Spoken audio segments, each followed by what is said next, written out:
usually come across people that are somehow interested in real estate, want to buy maybe more or their first piece of real estate. They are so concerned about the current price, how will it develop in future. I don't really understand and share their concern, because if you're buying just on the edge where it has to work out perfectly and then you make money, then you buy wrong, right? What do you say? It's so arrogant, in my opinion, that anyone thinks that he can buy at the perfect timing. Yeah?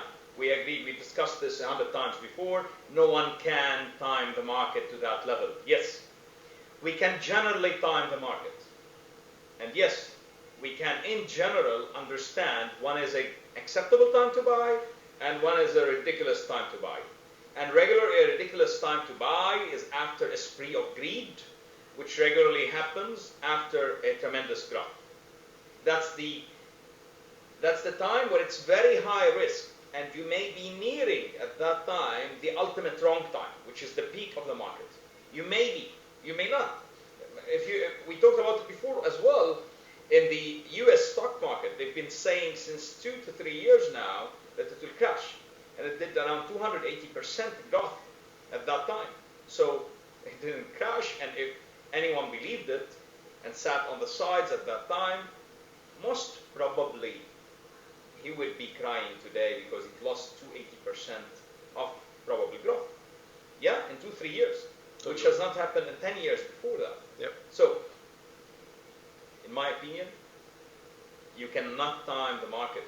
You can know what is an acceptable time to buy. And in my opinion, a time that's acceptable to buy is specifically a time after a decent drop, which is 20, 30, 40, 50%, which has happened in our market, for example.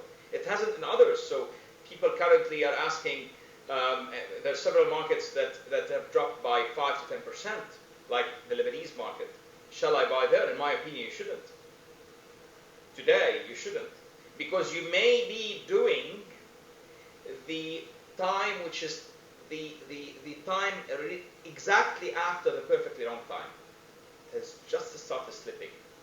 There is, if somebody looked at stock charts or all kinds of charts that have something to do with investment, it usually looks like that. Try to make it the way around. There's a big rally, so the worst time to buy, of course, is now right here. Then usually after that big rally comes a small drop, and now that small drop, the first people are like, oh yeah, it dropped, and now I have to buy. Catch. Great, awesome. Now the price goes up. Oh yeah, I was right. Then it drops really low, and then it catches. This is so common. That's a very common and amateur scenario. stockbrokers fall in that every day. Yeah, the idea, in my opinion, of a growth and a drop is overrated in people's minds. A growth is important, and a drop that is significant is hurtful. However, if you are buying property, specifically property, for the right reasons, and you have the right intentions, and you have the right plan, I do not believe it makes a giant difference. There's something that people many times don't realize it with property. If you buy a stock, you bet on the value of that stock in future. On property, there's a whole another story after you bought that property, which is you have to rent it out. You have to get income from that property. With stocks, that happens with dividends and so on. You can somehow compare it, but rental income is just so different. A property, in my opinion, matches the best of stocks. I'll give you how. Look, there is a time when every company reaches its peak performance, thus peak value, and then degrades with time. This has happened with all the Fortune 500 companies. If you look at 25 years ago or 50 years ago, and you run that scenario, you will see that most of them are out of the market now. They're not existent anymore. However, the few that do, like GE, like others, because of maybe repercussions of an accumulation of management issues or many other issues that may have taken course, today they are struggling. So there is a peak and then it slips. in general, property may work that way. Now, yes, I do understand that today, property in specific locations doesn't. Like beside a beach or seafront, like beside an historic site, Rome or Champs-Élysées or something like that. Although I believe that there's major disruption coming, and the major disruption is coming from places that people have not started thinking of as major disrupting elements. Yeah? Give an example. Now, I'll not want to give you too many examples because some of those I'm working on to hopefully be part of and make money on. However, I wouldn't be giving out a secret if I could tell you that today, people are looking at prefabricated houses that are now at very high quality, that have a warranty of 50 to 90 years sometimes, as a source of drop of cost. But I disagree. There's two other benefits that will change the equation for properties in those. The two other benefits are infrastructure needs. Such houses can be built today approximately off-grid. Not totally off-grid, but approximately off-grid. And there's a second main thing. Property historically, if you look when we started discussing fundamentals of property and the future of property, and why does property mostly rise in value, we talked at that time about when you have a property, it is so extensive in a human resource and manpower use. And manpower is one of the only commodities that have gone up in value across time. You've never seen manpower drop in value. Your hour used to be 7, then 9, then 10, then 12, then 40. It have never gone backwards in value because it relates to every inflationary thing in the world. And it doesn't to deflation regularly. So, whenever you can build a house and place it in a suburban area or a non-urbanized area, in a mountain, in 7 days, you'll have the house, rather than in 2 years or 18 months. That's giant. You can't imagine how big is that. And that has a tremendous impact. And unfortunately, in my opinion, people are not understanding the kind of impact that will have on values. I'm not saying prices will drop, prices will grow. Investors should start looking beyond that. Beyond that, on values. Now, yes, today that can't replace the high-rise buildings in prime areas where land is scarce. But it can create a giant impact on property values, and that regularly flows and ripples into every single kind of property. So, disruption is coming. Yep. There's no way it doesn't. Disruption is coming from places where people are not looking at today. Yeah? That's right. And whoever isn't is living in the past. And whoever is still so worried about the property value and property prices, will it drop by another 10%? Shall I wait for it? I would tell him the following: you will only know that it reached the bottom after it rises consistently, regularly for 2 quarters. And then we are back at that question, can you actually afford not to be invested? Yeah. So if you wait 2-3 years, you could have taken rent for 2-3 years, but now it's too late. You cannot wait in doing what? Exactly. Getting 1% interest or 0.5% interest. Doing what? So being in currency. Who said currency is less risky than any other asset? Totally right. Who said so? Yep. Euros. You play euros in your mind, yeah? Both now. Both now. But initially euros, yeah? Very good. Dirham euros means in a way or another you play dollar euros because dirham is pegged to dollar. Yeah. When you came to Dubai, what was the value of dirham to euro? When I came, it was 5.2. And now? 4.1. That's currency. Be in euro. Yeah. Now, you tell me, yeah, but if you be in dollar, who said so? Who said the coming 25 years will be similar to the past 25 years for the dollar? Who said that that federal promise will hold as much water for the coming 25 years? No one. So in my opinion, it's a delusion. Yep. Yeah? Yep. People really believe that it may, for no simple reason or for no specific reason. And in my opinion, people should start looking beyond the month and the 6 month whenever they're talking property. Yes, that's a very good point. With property, it's not a 1 year or 2 year investment. If somebody calculates that on 1 or 2 years, well, Be in a different business. don't do property. It's for me the shortest time is 10 years, and then I see if I can reevaluate. But that should be the shortest time. Longer if possible. There's What's the average age of a building in Berlin today? average. I don't know the average number, but there are buildings from the last century. I mean, not 1900, 1800. Yeah. 200 years, 300. Very common. You have houses that are 90 years old. I just bought 2 apartments. New apartments. New apartments in a house that is 93 years old, and it was completely redone, I believe, 3 times in the last 93 years. I buy that now, and it is pretty much a new apartment. It is a new apartment. You have old stones, but the stones they don't age. Everything is new. Water, electricity, everything is new. It's a new house.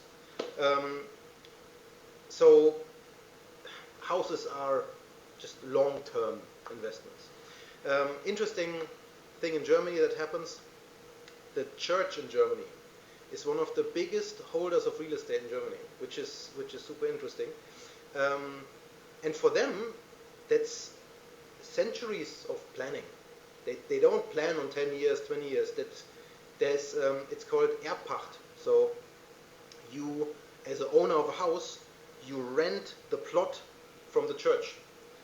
And that plot is secured by the church for mostly at least 99 years, sometimes 200 years.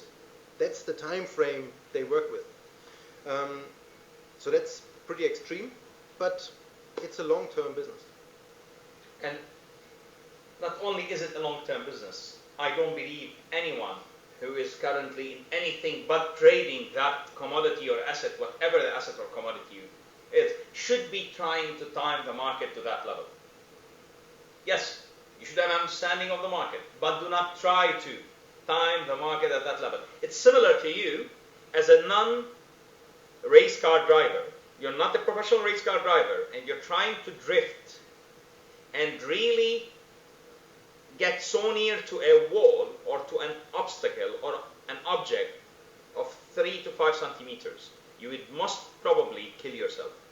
Yeah? I was watching something a few days ago about there's a guy in Los Angeles who drifts through a suit that gives him the ability to play like a hawk. And that guy comes so near, 2.8 feet, at a speed of around 200 kilometers per hour to obstacles. Can you do it? No. No, most probably no. I hope to see you trying. So you can't, and you can't. So what you need to do is you need to make sure that you are near enough, but don't try to be that near. I believe 100 feet is decent enough. So 10% from the bottom of the market or the perfect time is decent enough. Yeah? Another question that I will pose here, which probably people will be asking themselves, whoever at least knows and follows the market, that it defies some of our argument till now, that yes, but it can drop below replacement value. Yes, it can. So what? And yes, there has been occasions in the past where it dropped 20-30% below replacement value. However, that's not all properties, that's not every property. There's specific property that's degraded, that is in a bad area, a bad location, a bad community, bad positioning, and then that happens. But it is not so common. So whenever you're buying property, and remember, we're not idiots enough to think that we're selling property over a podcast or a video. No. So what you hear now is not something that you would depend on to buy a property. What you're hearing now is an honest opinion of how I do think and Andy does think whenever we're talking property, whenever we're talking investments, whenever we are investing. And actually, whenever we do invest with that mindset present. Yep. One more thing. People think of buying property. Yeah, I want to buy one apartment, and that makes me a lot of money. But first of all, know that one apartment does not make you a lot of money. And unless you invest 0 dirhams. Yeah. Okay, go Andy's way. 0 pennies invested. No, 63 years. I paid, 90 dirham in DHL fees for the contracts to sign. And so you could have made it from the bank in a way or another, I'm sure. Anyway, so I'll give you that a link about what Andy does. Andy, 63 years mortgage, 115% loan to value. So he makes 15% to his pocket when buying a property. Do not do like Andy.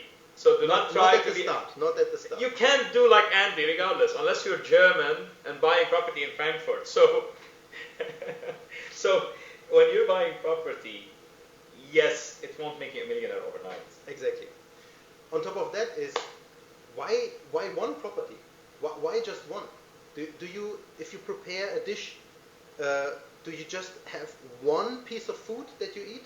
That doesn't make a complete dish.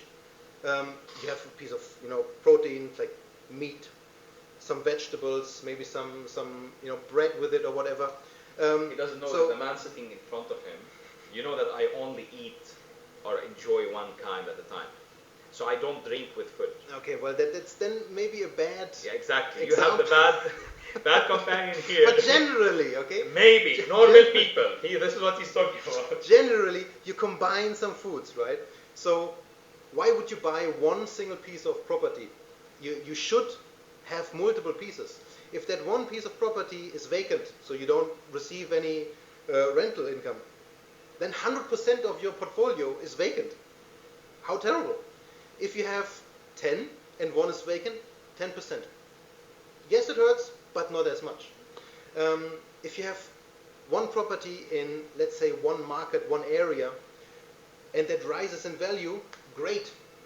If you have, let's say 10 properties once again, and one of these drops in value, another one most likely gained in value, or maybe the other 5 gained slightly and completely zeroed out the drop of that other one. So thinking about buying one piece of property for the rest of your life is just a terrible idea. Don't do it.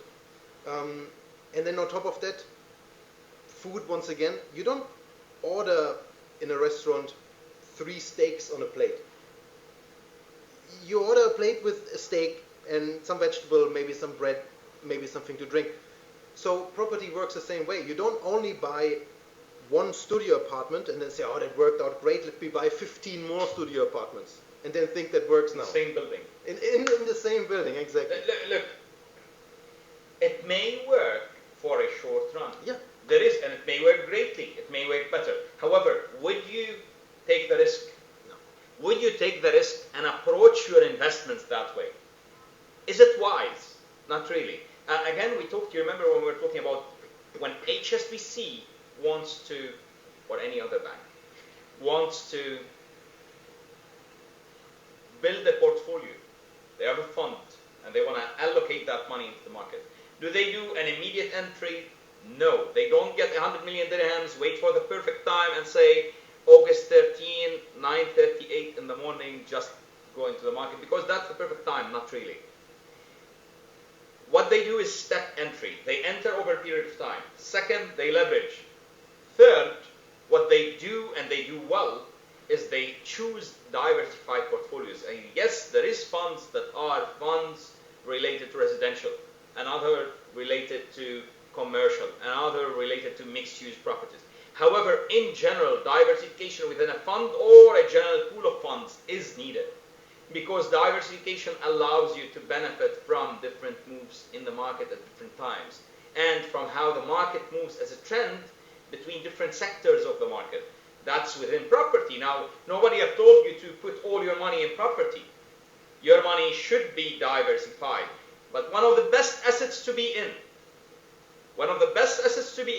if you're an employee or a trader, so busy with his life, let your money be in something that can earn you passively money. And I don't see that stocks can do so. And I don't see that commodities can do so. Property can. And if the manager messed it up, you won't come back and see an asset with negative equity, similar to a company. If Mr. Musk messes it up today, Tesla may go to negative equity. I'm not sure if it is now or not. Anyway, however, is it? However, it's just one stock. But, however, the approach to property is an approach that can be as simple as you can make it.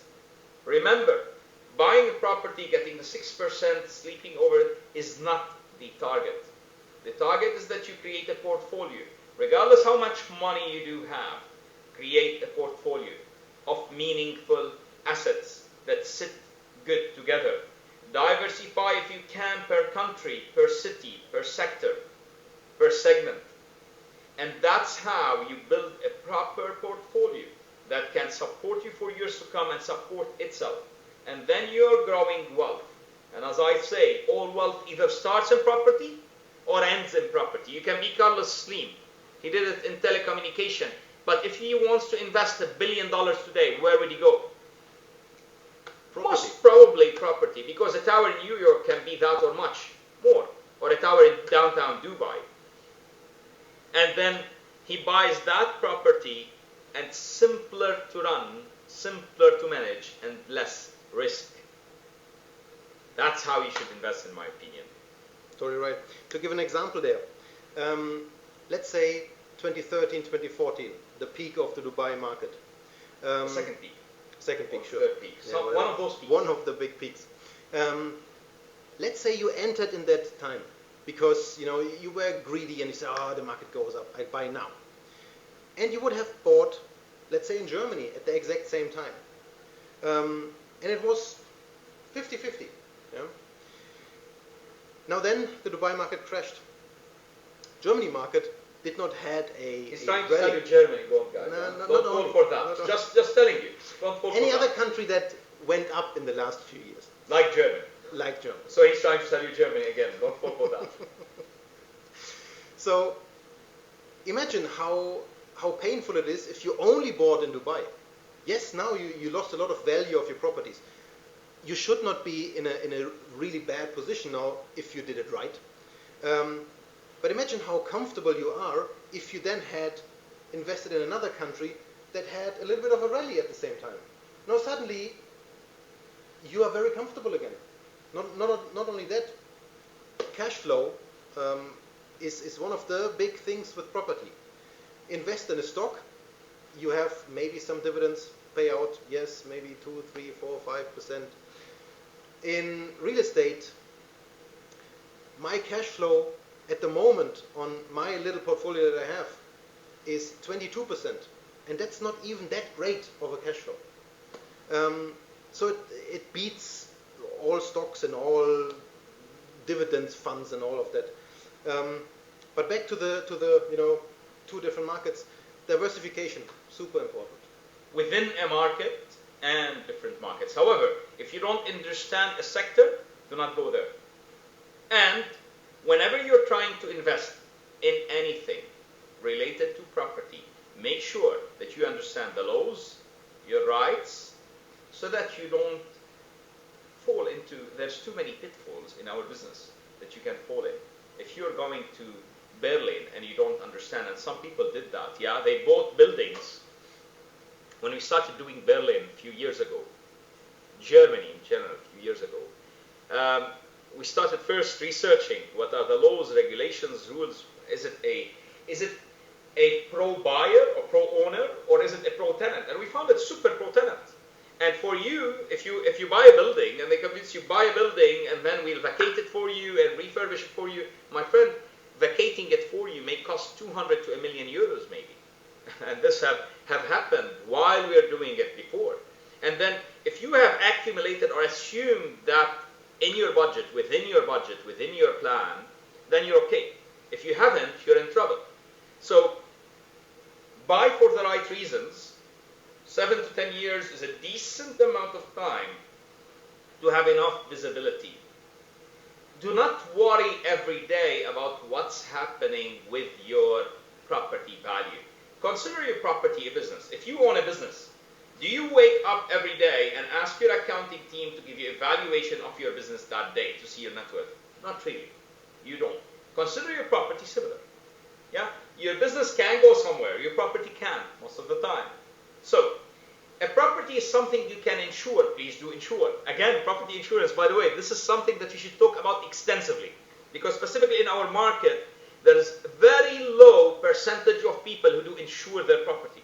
And that's a crisis. People should start by insuring their property so that the opportunity does not be overburdened with liabilities and becomes a disaster. If you're living your life having a property as an opportunity over there, but you don't use it right and you don't insure it right, it may be a giant liability. Imagine that your neighbor has Persian carpets, designer furniture, and it happened, by the way, the exact thing happened previously with us, and a collection of discs. Do they call them discs? Which discs? Those old music discs, yeah? Vinyl, yeah? I don't know the value of those, but that guy did. And he was a gentleman who has tens of them in his apartment. And a leak happened while he was on vacation, and nobody noticed the leak because it's under the floor. And he came back, and our apartment have damaged his apartment big time. And this can happen, guys. At the end of the day, it's a non-perfect, it's not a car made in a factory. It's a property that is built mostly, although supervised, by laborers. Sometimes professionals, sometimes not. So, if there was no insurance at that time, that would have cost us around 600,000 dirhams. Because the damage was caused by us, by my property. So insure your property. Insure your property for the right reason. Not the right time, for the right reason. Just try not to pick the perfect wrong time. Just that. Okay? And buy with the right approach rather than cheap. Think and understand that people will live in the property you're buying.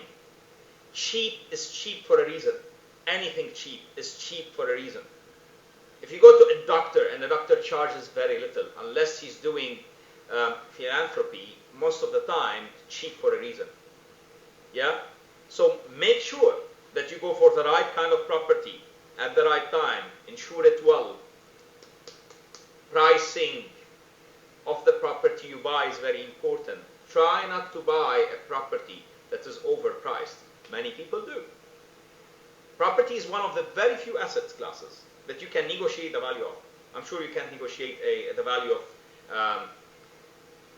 of fuel contracts when you're buying them, or natural gas contracts, or your derivatives contracts, or your on an Apple stock, or anything like that. You cannot negotiate it, but you can. An average Joe can negotiate a property and can get a good deal, and that deal can give him even protection in the market.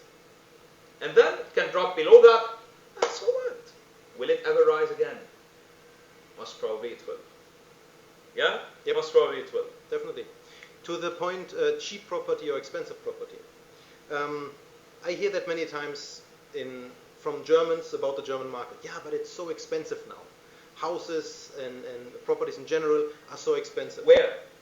Everywhere. Where? Yeah, everywhere. How could it be so expensive everywhere whenever in Munich it's 3 times the price of something in Berlin? And that's the perfect example, because what does it mean to be expensive? For me, expensive is I can buy a studio apartment in Frankfurt for €250,000. I can buy for the same €250,000 a 4-bedroom apartment with 4 or 5 times the size somewhere outside of Frankfurt. What's cheap? That doesn't matter, because what I'm interested is how much rent can I charge? And the relationship between buying price of the property and rental income, that is the important one. So let's say 30 square meters. Rental income relevance to people's incomes. That as well? Because that gives you security of lease. I'll give you an example. In my country today, in Lebanon, not the country I live in and enjoy, in the country that I came from, Lebanon, rentals are not sustainable because people at the current incomes cannot afford them, and there's no probability that those incomes will jump or hike for any reason. So, where I'm from will suffer, and will suffer big time. And I've just started suffering. That doesn't mean don't buy there. That means if you're trying to get a rental income, do not buy there, because even the legislation does not support you. Okay? Nothing against Lebanese property. It's just an example. Yeah?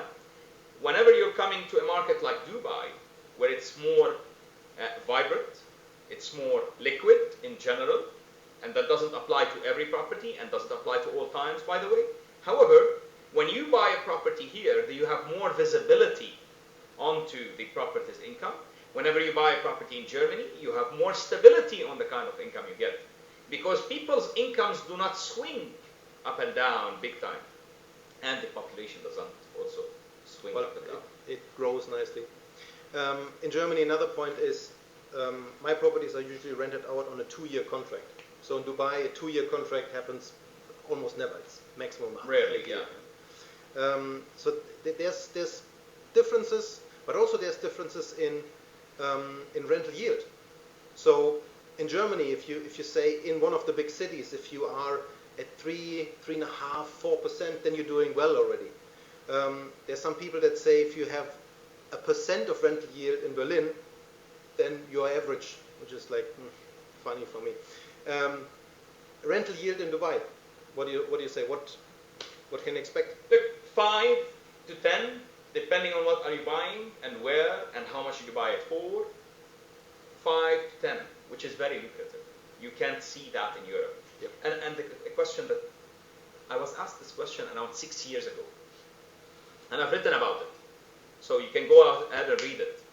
But in brief, 6 years ago, a gentleman had a debate with me, and the debate was, would I buy in the UK at that time?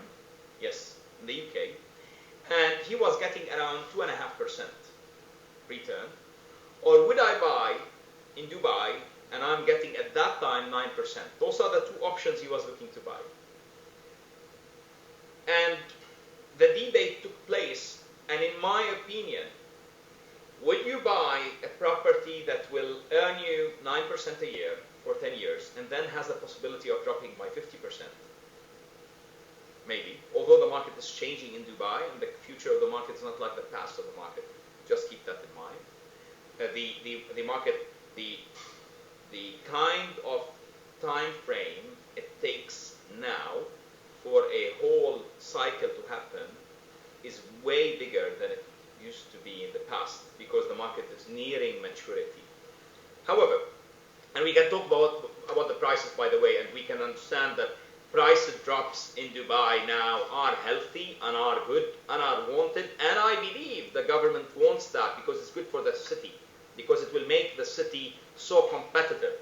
So today, if we take housing, schooling, and hospitalization, medical care, and we take those and we make them as competitive as any other surrounding place, we can beat any other surrounding place when anyone is coming to build a factory. If Mercedes-Benz wants to build a factory today, would they choose Dubai or Egypt or Lebanon or anywhere else? And it's simple. If Dubai is competitive on those 3 elements, there's no way they would choose anywhere else, because there's a melting pot of talent here. There is a government that supports initiatives and supports business and supports industry. There is no bureaucracy, or not as much bureaucracy as anywhere else, more transparency, and there is much more healthy, or a bigger and a healthier atmosphere for businesses to run and grow, and for industries to run and grow, then if we achieve on that, we're doing great. Isn't it? And so I believe that's part of the plan. So to go back to the initial subject, we always divert and go into sideways.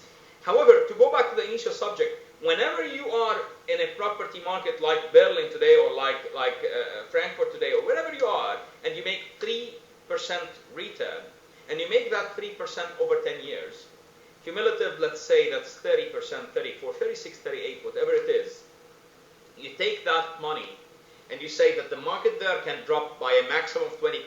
I'm just throwing numbers here, resembling a more secure, less risky market to a less secure, higher risk market. It doesn't have to be that way. Just giving you an example. You take those and you compare them, and then you match it, and you will see that at best here you'll be at plus 8% after 10 years. If it drops, if it crashes, because a crash there is 20 to 30%. A crash here, call it 50 to 60%. You are at worst at plus 30-ish%. And that's something to consider. And that's something to take into consideration whenever you're buying property in different markets. Now, that doesn't mean buy all your properties in Dubai, don't buy in Berlin. Do not buy in Frankfurt. Do not buy in the UK. No. Each market has a different advantage. At the same time, you need to diversify geographically, and you're having more exposure to different legislation, different laws, rules, and market fundamentals. Because the market is not only about property, it's about everything else. It's about people living, and that's why property is great, because it has that kind of intrinsic value. So people living is very important, how they're living and what they're living. And now let's talk about probably the importance and the diversity, and how does it expose you to currency exchange. Yeah. Which is a dear to your heart subject. Yeah. I know. Good point. Yeah. So I was in a position once where I said, okay, I want to buy property here in Dubai, and I was able to actually finance the whole property from Dubai. He called me. From Germany. He called me, by the way. Yeah. He called Arnold McGregor International Realty. So I was sitting in front of Macron, and I said, okay, I can, take a loan in Germany, buy the property here. Loans in Germany are super cheap, long terms and so on. So I'm German, so why not? So he said, no, bad idea. If you can take the loan, but also take a loan here in Dubai. So mortgage it here in Dubai, because you want to be exposed to the risk of the country you are investing in. And risk goes both ways. Huh? Risk goes down, but risk goes up as well. If you have a huge inflation here, it's risk and opportunity at the same time. Definitely. If you have a big inflation here, and you only have money from Germany, the big inflation doesn't help you much here. In other words, the property is earning in dirhams. Yeah.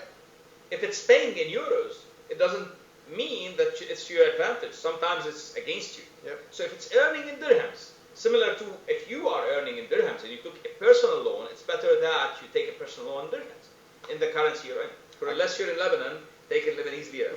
Go ahead. Borrow in Lebanese lira. Because what people also forget is, if you finance something, if you take a loan for whatever it is, don't take a loan for depreciating assets, take a loan for appreciating assets. If you have a big inflation, I'm happy about any inflation. Inflation in Dubai, inflation in Europe and in Germany. Great if they have 3, 4, 5, 6%. I'm happy, because that would mean that my loan amount is from one year to the next less worth, so I have to pay less back to the bank, so to say. As money is worth less, the buying power of money dropped. Yep. Yeah, which is very important, and that's something to keep in mind. And we answered that before. We've done a video about it, and I've written an article about several articles about it. Shall I take a 5, 10, 15, 20, 25, 60 years mortgage? definitely take the longest, because what you're doing is you're buying an asset which is by nature appreciating in value, by nature, paying for it by currency, which is by nature depreciating in value, and fixing the price today and paying for it partly in the future. There's no better formula than that. And you tell me, yeah, but the interest is too much, so it eats, my friends, interest in most of occasions barely matches inflation. It has a small margin over inflation, just not to call banks stupid. So it has a very small margin above inflation. So most of what you're paying in interest is not a cost in a way or other, in my view at least. Yep. Another good point, something else that always comes to my mind. People come and say, okay, I got whatever, 50,000 dirham, I want to buy a car, a used car. Great, you can do that, yeah, buy the car cash, 50,000 dirham gone. These 50,000 dirham, they are treated as if they were free, as if it was free money. I had that money on my account and I spent it and I got the car. It's owned by Andy's bank, isn't it? Of course. By the way, he opened a bank. Not yet. Not legit bank, yeah? It's his money only in it. I wouldn't trust him to put my money in it. That's the point. That's the point. See your own bank account not as your own money. If you have these 50,000 dirham on your account, Yes. charge yourself interest, Yes. or at least Remember pretend. when he was buying, Yeah. the first thing we said is pay yourself rent. And Definitely. he said, why would I pay myself rent? No, it's my property, it's free. No, it's not. No, exactly, it's not. Up in a bank called Andy's Bank, I have a bank called Makram's Bank. Actually, my wife is listening, so Lama's in Makram's Bank, no problem. I have a bank there, and then you put that money in it, and that money is in the bank. By the way, Lama is Makram's bank, however, she has another bank which is called Lama's Bank only. All her money is in it alone. Nobody else has access. Exactly. So, put that money in it. When you borrow from that bank. So your down payment, you borrowed from that bank. Yeah. And you need to pay back to that bank with interest. Pay back your loan with interest. Don't treat ADCB or HSBC or Emirates NBD or any other bank in the world better than you treat your bank. If you're paying their money back with interest, pay your money back with interest. Isn't it? Totally right. I don't know if you covered that enough. I think we need a chart for that or something. But that's for the next video. Let's leave the subject for next time. Stay tuned. Next time we'll talk about how would you pay your bank back? Your bank, yeah? Your own Whoever bank. you are, your bank. It's Andy's bank, it's Makram's bank, it's Muhammad's bank, Zaina's bank, Laura's bank. Whoever you are, it's your bank. Enjoy your day. Make it a great day, huh?